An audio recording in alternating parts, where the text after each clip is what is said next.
Fans, this is Alex Auksher with Orange Amplifiers. I'm hanging out at the Tabernacle in Atlanta with the Decemberists Colin Meloy and Chris Funk. How you guys doing? Good. After 5 studio albums and countless tours, the Decemberists are still continuing to impress their fans, critics, and gearheads alike with their skillful use of instrumentation and very artistic songwriting.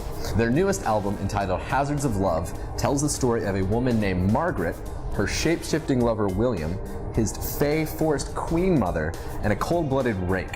I know I personally have a lot of favorite songs on this record, but really when you look at it as a whole, it's really one grand song. It's a story, it's almost a symphony. And I'm curious, what is your favorite part about this record? It maybe not necessarily a song, but what did you take from this record and what did you put into it? Frankly, a lot of the guitars, and this is me being honest here, not just because we're doing an Orange interview, but a lot of the guitar tones, which also has to do a lot with our producer, right, Tucker Martin, and the microphone techniques that were employed. So we did a lot of room miking, which is really fun, and a lot of multi-miking of the amplifiers. Colin, I think, won the most interesting guitar tones on the record. The tone thing, that was totally accidental. I think it was a combo, really accidental. Like, we had that, the OR50 head in there, and we just kind of cranked everything up, and then I was playing with this Gretsch Nashville. I wasn't even expecting to use it. I had my Les Paul that I was expecting, just like doing all these kind of classic metal riffs, and then I was like, busted that out randomly, and it sounded so good with the Orange that I used it for the entire record. And so that's all I played, just the Gretsch through the Orange for the dirty stuff. Colin, you chose to work with the OR50 on this album, and that is, of course, our reissue amplifier. It's sort of a tribute that we did for our 40th anniversary to the series that made Orange famous back in the 70s, the OR series.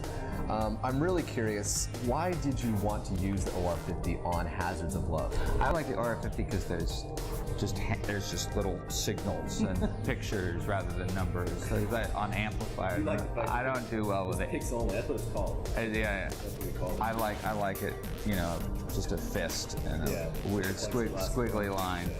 Chris, you've been playing the Orange 8030 for a while now. It's our flagship amplifier, and it has the most classically British tone of really any of our production models.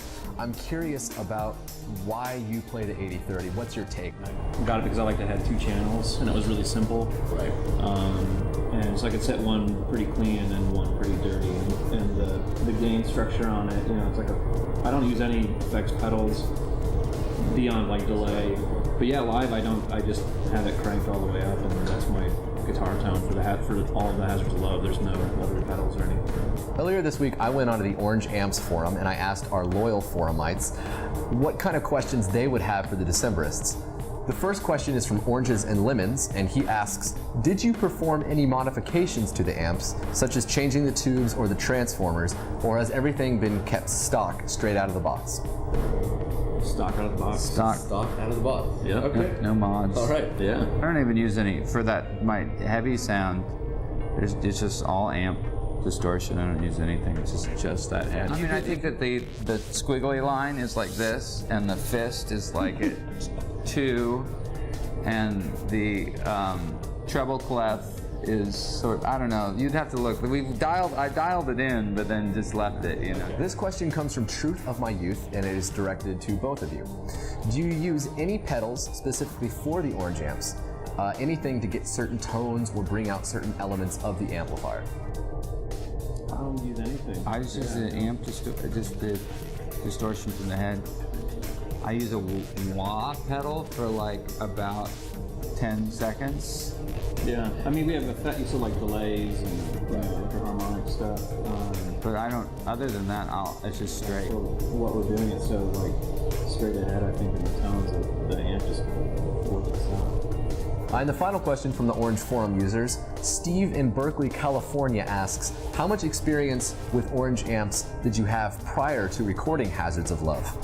I had never messed with Orange before. Yeah, I just had one for one European tour that I still own it, like I said earlier.